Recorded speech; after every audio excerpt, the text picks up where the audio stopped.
ধুবড়ীর ফকিরগঞ্জ এলাকায় ব্রহ্মপুত্রের ভয়াবহ রূপ। ব্রহ্মপুত্রের বুকে বিলীন হয়েছে ২,০০০ লোকের বাড়ি।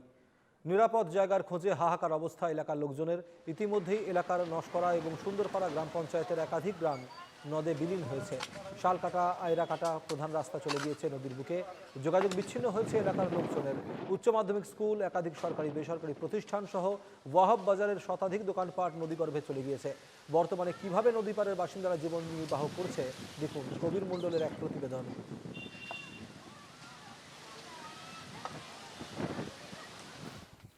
ব্রহ্মপুত্রের ভাঙন এখন ভয়ঙ্কর পরিস্থিতির সৃষ্টি করেছে ধুবড়ীর জরুয়া বন্দিহানা সমষ্টির ওয়াহাব বাজার এবং ধাপান এলাকায়। আমরা এই মুহূর্তে এসে উপস্থিত হয়েছি ধাপান গ্রামে। আর এখানে পরিবেশ দেখাবো, দেখো এখানে কয়েকটা পরিবার তারা তাদের এই ঘর বাড়ি স্থানান্তর করার জন্য এখন দেখা যাচ্ছে তাদের মাঝে ব্যাপক তৎপরতা, কেননা ব্রহ্মপুত্র ইতিমধ্যে তাদের ঘর বাড়ির প্রতি ভাবুকির সৃষ্টি করেছে, যার জন্য এখন এইভাবে তাদের যে ঘর বাড়ি সেই ঘর বাড়ি স্থানান্তর করার জন্য চেষ্টা চালিয়ে যাচ্ছে। আমরা এখানে ভুক্তভোগী একজনকে পেয়েছি, ভুক্তভোগীর সঙ্গে কিছু জানার চেষ্টা করব। এই যেটা দেখা যাচ্ছে এখানে পরিবেশ একেবারে খুব হাহাকারময় পরিবেশ। অনেক পরিবার তাদের ঘর বাড়ি ভেঙে গিয়েছে। আপনারও বাড়ি ভাঙতেছে? হ্যাঁ, আমারও বাড়ি ভাঙা হইতেছে এখন বর্তমান। ভাঙে এখন পাতারে নিয়ে রাখা হয়েছে। এখন তো এরকম জায়গা নাই, কোন জায়গায় যাবো? পাতারেই থাকা লাগে, দিন আনি দিন খাই। এরকম এখন লোকও নাই যে কাম করামো, পয়সা থাকা না, দিন আইনা দিন খাইয়া তোমার মানুষ নিয়ে তো আমার চলবো না, আমারও তো চলা লাগবো ব্যবস্থাটা। এখন যেরকম বাড়ি ঘর ভাঙছি এরমই থিয়ে দিছি। এখন জায়গা বাসা নাই, পাথারে পাথারে ঘর বানিয়ে থাকা লাগবো।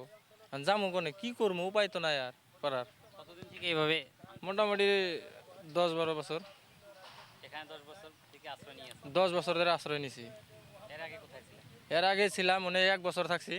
1 বছর থাকার পরে অন্য ভেঙে গেছে গা, থাকার পরে এনে আইছি। এন থেকে এখন এরম যেরম পরিস্থিতি খারাপ, এখন এই যে পাথারে পাথারে ঘর বানায় থাকা লাগা অবস্থা হয়ে গেছে গা। এরম কোনো জায়গা নাই, থাকুম কোনে। কতবার ভেঙেছে তোমার বাড়ি? এটা দিয়ে মোটামুটি 10-12 বার ভাঙা হয়েছে। জেনে থাকি বারে বারে ভাঙা লাগে। আচ্ছা, এই এই এলাকাতে আমরা দেখতে পেরেছি, আমি পরিবেশ এখানকার দেখানোর অনুরোধ জানাচ্ছি সহযোগী ক্যামেরা পার্সনকে। দেখো এখানে ওহাব বাজার, যেখানে 300-রও বেশি দোকানপাট ছিল, সেই দোকানপাট বাজার একেবারে সম্পূর্ণ রূপে ভেঙে গিয়েছে। আর বাজার ভেঙে যাওয়ার পর এখন জনবসতি এলাকা, এখানে প্রায় 3 শতাধিক পরিবার হবে, তাদের ঘরবাড়ি বিগত প্রায় 2 মাসের ভিতরে ভেঙে গিয়েছে। আর আজকেও অব্যাহত আছে এই ভাঙন। এখন কোথায় যাবে তোমরা? এরম তো জায়গা বাসা নাই, এখন জামু কোনায়? এরম তো জায়গা বাসা নাই, জামু কোন জায়গায়? পাথারে পাথারে থাকা লাগবো। আর কতজন পরিবারের ঘর ভেঙেছে এখানে? মোটামুটি 300-400 মতন ঘর বাড়ি ভাঙা হয়েছে। তারা কোথায় আছে? এখন যেরো বিভিন্ন বিভিন্ন জায়গায় গেছে গা মানুষ। এখন যার জায়গা আছে গেছে গা, আর যার ভাড়া মাটি, এখন তো আর তোমার থাকার এরকম জায়গা নাই না। এই যে পাথারে পাথারে ঘর বানায় থাকা লাগা অবস্থা হয়ে গেছে গা। আমি কি করুম, জায়গা বাসা নাই। ভাঙনের সুরক্ষার জন্য ব্যবস্থা করা হয় না? নাই কোনো ব্যবস্থা করা হয় নাই, কোনো ধরনের কাজ হয় না? কোনো ধরনের কাম হয় নাই। কোনো এমএলএ আয় নাই, কোনো এমপি আয় নাই, কোনো মন্ত্রী আয় নাই।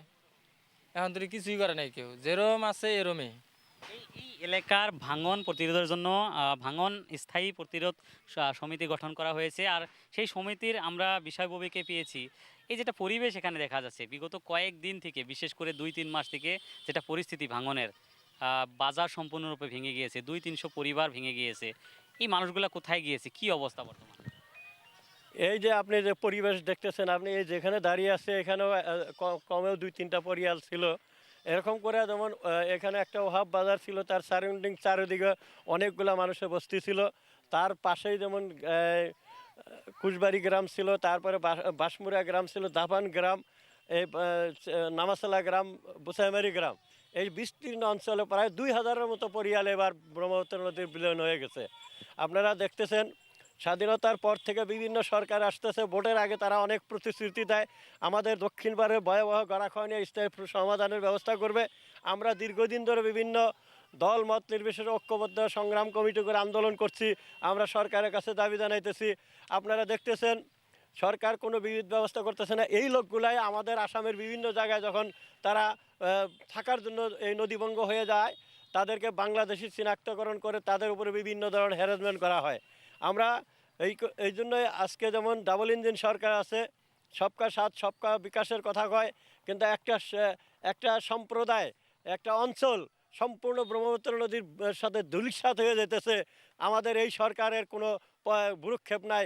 আজ পর্যন্ত এখানে আমাদের একটা জেলার মানে ধর উপায়ুক্ত, আসামের মুখ্যমন্ত্রী, আমরা এমনকি আমাদের যেগুলো যতগুলো জনপ্রতিনিধি আছে তারাও এই লোকগুলোর সাথে দেখা করতে আসে নাই। তারা শুধু জনসাধারণকে এমন ভাওতা দিতেছে, তারা কুম্ভকর্ণ নিদ্রায় ঘুমিয়ে আছে। ঠিক ভোটের সময় তারা টাকা পয়সা নিয়ে আসবে, সাধারণ মানুষকে ঠকিয়ে তারা ভোট নিয়ে যাবে।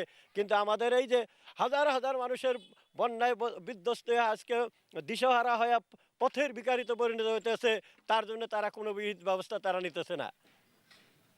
এখন যেসব পরিবার ভেঙে গিয়েছে তারা আমরা কিছু সংখ্যককে দেখা যাচ্ছে, আমি সহযোগীকে অনুরোধ জানাবো, দেখো এইভাবে পাথারের মাঝে তারা আশ্রয় নিয়ে আছে, কোনো মতে আশ্রয় নিয়ে থাকতে হয়েছে। কেননা এই সব পরিবারের তাদের মাটি কেনার সামর্থ্য নেই, যার জন্য তারা এইভাবে কোনো মতে অন্যের যে পাথার, সেই পাথারে কোনো মতে আশ্রয় নিয়ে আসে।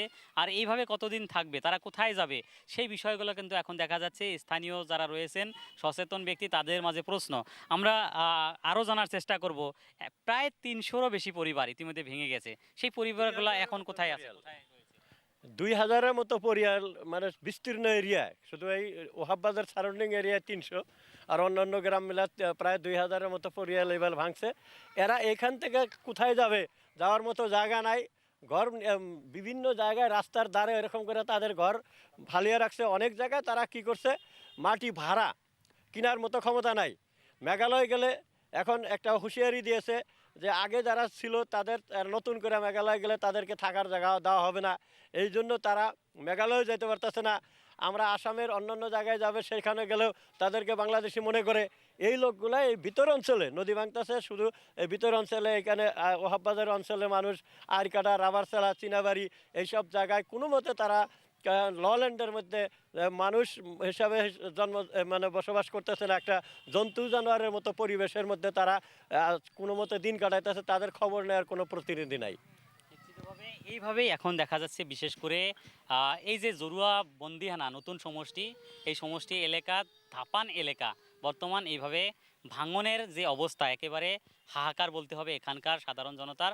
আর এই হাহাকারের মাঝে তারা কোনো মতে নিজের ঘর বাড়ি ভেঙে পাথারের মাঝে তারা আশ্রয় নিয়েছে। অথচ দেখা যাচ্ছে জেলা শাসকই হোক বা জলসম্পদ বিভাগই হোক, তারা কিন্তু প্রতিরোধের জন্য, বিশেষ করে স্থায়ী প্রতিরোধের জন্য কোনো ধরনের ব্যবস্থা এখানে করা হয়নি। আর এই অভিযোগ এখন স্থানীয়দের। এই মুহূর্তে ধাপাং এলাকা থেকে আমি কবির মণ্ডল, NKTV বাংলা।